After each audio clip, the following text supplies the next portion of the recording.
All right, let's dive in. Today, we're going to crack open the blueprint for one of the most influential governments in modern history.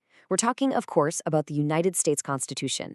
We're going to deconstruct it piece by piece to really get a handle on not just how it was designed, but how it's still shaping our world every single day.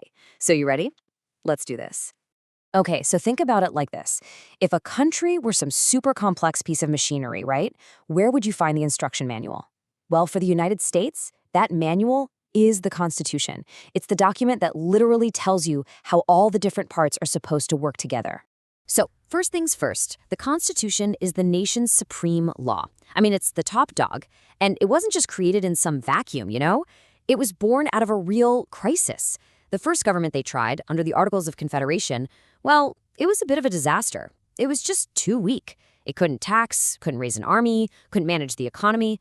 Something had to change. The Constitution was the answer, a brand new plan for a much, much stronger federal government.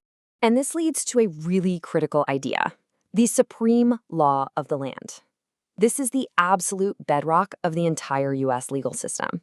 And honestly, it means exactly what it sounds like.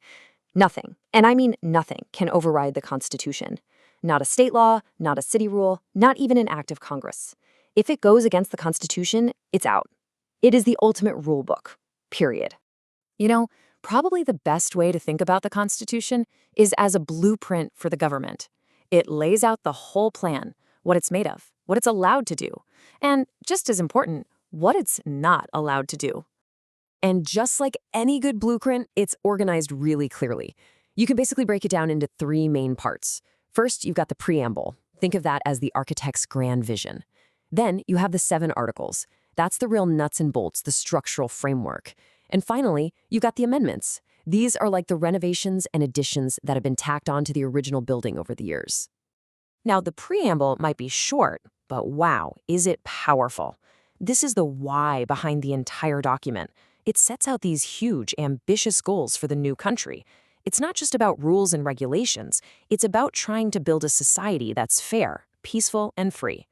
So the real genius of this framework is in what we call the separation of powers. And you can see it laid out right here in the first 3 articles.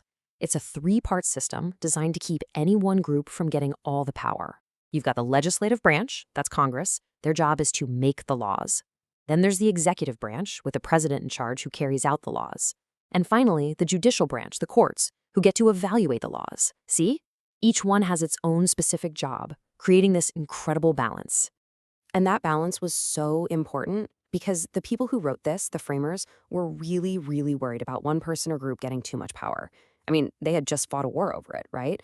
So they built these safety features right into the blueprint specifically to guard against tyranny. This was no accident, it was a core part of the design.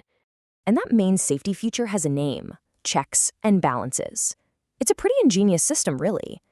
Each branch is given power to limit or check the actions of the other 2. This creates this kind of permanent, built-in tension, making sure no single part of the government can just run wild. So let me just walk you through a quick example of how it all works in the real world. Okay, let's start here. Step 1. Congress, the legislative branch, does its job. It passes a new law. Seems simple enough, right? Well, not so fast. The story doesn't end there. Because now, the executive branch gets to weigh in. The president can look at that law that Congress just passed and say, nope, not happening, and veto it. That is a direct check on the power of Congress. But hold on, there's still one more incredibly powerful check. Even if a law gets through Congress and is signed by the president, the judicial branch, the Supreme Court, can step in. They can review that law and declare it unconstitutional, which basically erases it from the books. And that is checks and balances in a nutshell. Now you might be thinking, a blueprint from the 1780s has got to be pretty rigid, right? But the framers were smart. They knew the country was going to change in ways they couldn't even imagine. So they actually built in a way to update the plan, which is what makes the Constitution a living document that can evolve over time. So just how often has this blueprint actually been updated? Get this. In over 230 years, it's only been amended 27 times. Just 27. And that number is so revealing, isn't it? It shows that, yes, the Constitution can be changed. But it also tells you that the process was designed to be incredibly difficult. They didn't want people making changes on a whim. The first 10 of those 27 changes are probably the most famous of all. We call them the Bill of Rights, and they were added almost right away to guarantee specific personal freedoms and to put clear limits on what the new federal government could do. We're talking about things like freedom of speech, the things so many people see as fundamental rights today. And all of this brings us to the great, ongoing debate that's still happening today. We have this document, but what does it actually mean in the 21st century? How we answer that question pretty much defines our laws, our rights, and our entire society. The whole debate really comes down to two big ideas. On one side, you've got originalism. These folks argue that we have to read the text's meaning as it was fixed at the time it was written. What did those words mean in the 18th century? That's what they mean today. Then, on the other side, you have living constitutionalism.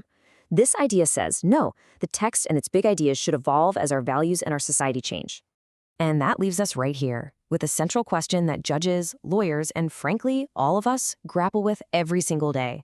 Should a document that's over 200 years old be read exactly as it was written back then, or should it be a living thing that grows and adapts with the nation it created? The constant struggle to answer that question is what continues to shape the United States, even now.